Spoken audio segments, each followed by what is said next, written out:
दोस्तों, जब जीवन में दुखों का आगमन होता है तो जीवन बड़ी लगने लगती है, और जीवन में सुखों का आगमन होता है तो जीवन छोटी लगने लगती है। ये वास्तविक सच है। लेकिन जब हमारे जीवन में दुख आते हैं तो वो भी बहुत कुछ सिखा करके जाते हैं, और सुख आते हैं वो भी हमें बहुत कुछ सिखा करके जाते हैं। लेकिन जो सीख हमें दुख सिखाते हैं वो सीख हमारे जीवन में बहुत ही महत्वपूर्ण होता है। और वो सीख न तो कोई कॉलेज, न तो कोई यूनिवर्सिटी, या तो न तो कोई हमें गुरु सिखाते हैं। दोस्तों, ये सीख जो होता है वो समय का होता है। क्योंकि जब हमारे जीवन में दुखों का आगमन होता है तो हम खुद को जान पाते, खुद को परख पाते, खुद को पहचान पाते। और लोगों का रवैया जो देखने को मिलता है उस समय, जो अपने होते वही पराये हो जाते हैं, गुप्त शत्रु बनकर के हमारे ऊपर प्रहार करते हैं। दोस्तों, हम बात करें धनु राशि के बारे में, आप लोगों के बारे में जितनी बात किया जाए, जितना बताया जाए उतना ही कम है। क्योंकि धनु राशि के व्यक्ति अपने आप में एक अद्भुत व्यक्ति होते हैं। साहस, पराक्रम, हिम्मत, ज्ञान, बुद्धि की कमी नहीं होती। लेकिन जब जब आपके जीवन में दुख, दर्द, समस्याओं का आगमन होता है तो आपके राशि के स्वामी के साथ साथ आपके छाया भी आपका साथ छोड़ देते हैं, और आप दर दर भटकने और ठोकर खाने पे मजबूर हो जाते हैं। आप वो व्यक्ति हैं जो दूसरों को समस्या के दलदल से निकालने में हमेशा हमेशा मदद करते हैं, चाहे धन से हो, चाहे बल से हो। आप किसी के बारे में कभी बुराई नहीं करते, न तो किसी को आप ऐसी भावना से देखते हैं जो वो व्यक्ति अपने आप को हीन समझे। क्योंकि आप ऐसे व्यक्ति हैं, और धनु राशि वाले ऐसे व्यक्ति होते हैं जो हर एक क्षेत्र में अपना नाम रोशन करते हैं, और हर एक व्यक्ति अपने जीवन में ऊंचे पद, प्रतिष्ठा, मान, सम्मान भी पाते हैं। लेकिन वास्तविक में जब समय आपसे विपरीत चले जाते हैं, आपके जीवन में संकट, समस्या उत्पन्न हो जाते हैं, आप बेबस हो जाते हैं, आप लाचार हो जाते हैं, और आप सोचने पे मजबूर हो जाते हैं कि हम ईश्वर हमारे जीवन में हमसे कौन से जन्म का बदला ले रहे हैं, कौन सी जन्म का परीक्षा ले रहे हैं। और ये सच है दोस्तों, क्योंकि आपको हर एक मोड़ पर आपको एग्जाम, परीक्षा देना पड़ता है। कभी अपनों के सामने, तो कभी समाज के सामने, तो कभी ईश्वर के सामने, तो कभी अपने राशि देवगुरु बृहस्पति के सामने।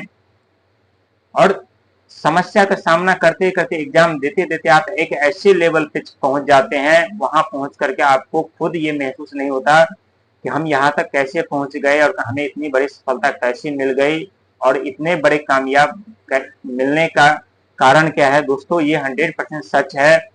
लेकिन जो बात मैं बताने जा रहा हूँ आपके जीवन में, ये बात सुन करके आप अपने आप को रोक नहीं पाएंगे, और सोचने पे मजबूर हो जाएंगे, ये बात हमें पहले पता क्यों नहीं चली। दोस्तों, आप अपने जीवन में एक चरम सीमा पे जरूर थे, सुख के करीब आप पहुंच रहे थे, सफलता के करीब आप पहुंच रहे थे। लेकिन जैसे आपको कामयाबी मिलने वाली होती थी, वैसे कोई न कोई समस्या आपके जीवन में आकर खड़ी हो जाती थी, वैसे कोई न कोई कठिनाई, परेशानी आपको आकर के परेशान करने लगते थे। जहां कोई खुशियां आपकी चौखट पे दस्तक देती थी, वहीं कोई कुछ न कुछ ऐसे समस्या, चाहे अपनों का हो, चाहे परायों का हो, चाहे सामाजिक तौर पे हो, समस्या उत्पन्न हो जाती थी। लेकिन अब इतिहास में पहली बार होगा वो विनाश, और इस विनाश को देख करके आप खुद सोचने पे मजबूर हो जाएंगे कि अचानक से हमारे जीवन में दुख, दर्द, समस्या कैसे समाप्त हो चुके हैं। जो ग्रहों ने आपके जीवन में दुख, दर्द, समस्या उत्पन्न किए थे, जो ग्रह कठिनाई, परेशानी, समस्याओं का सामना करवा रहे थे, जो ग्रह मानसिक उलझने उत्पन्न कर रहे थे, जो ग्रह गलत आरोप, इल्जाम लगवा रहे थे, जो ग्रह हिम्मत, साहस, पराक्रम सब समाप्त कर देते, जलाकर राख कर दिए थे, अब वही ग्रह अपना चाल, अपना सुप्रभाव दिखाने वाले हैं। क्योंकि देवगुरु बृहस्पति के नक्षत्र में यानी दो ग्रह पहले प्रवेश करेंगे, और दो ग्रह पहले प्रवेश करने के साथ साथ तीसरा ग्रह भी प्रवेश करेंगे। समझिए, बहुत बड़ा परिवर्तन आपके जीवन में होने वाला है। क्योंकि ये देवगुरु बृहस्पति गुरु का नक्षत्र है, और यहाँ पे ये नक्षत्र हो गया आपका, जहाँ पे एक कोना पे राहु महाराज प्रवेश करेंगे, दूसरे पे मंगल प्रवेश करेंगे, और तीसरे पे शनिदेव महाराज प्रवेश करेंगे। शनिदेव महाराज प्रवेश करेंगे, यानी शनिदेव कर्म के फलदाता हैं, वही राहुदेव मायावी ग्रह माने जाते हैं, अचानक से व्यक्ति के जीवन में परिवर्तन लाते हैं। और यही मंगल महाराज जो साहस का, ऊर्जा का, पराक्रम का भूमि पुत्र कहलाते हैं।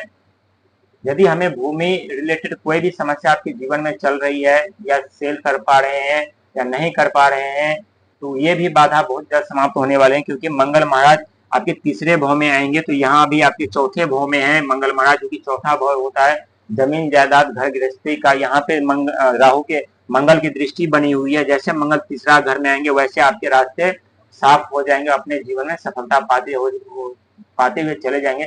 हर एक प्रतिबंध समाप्त हो जाएंगे और ये 100% सत्य साबित होगा। आप यकीन करें ना करें, क्योंकि 2025 तक थोड़ी कठिनाई जरूर है, लेकिन 25 के अंत में हर एक समस्या से छुटकारा पाते हुए खुद को महसूस करेंगे।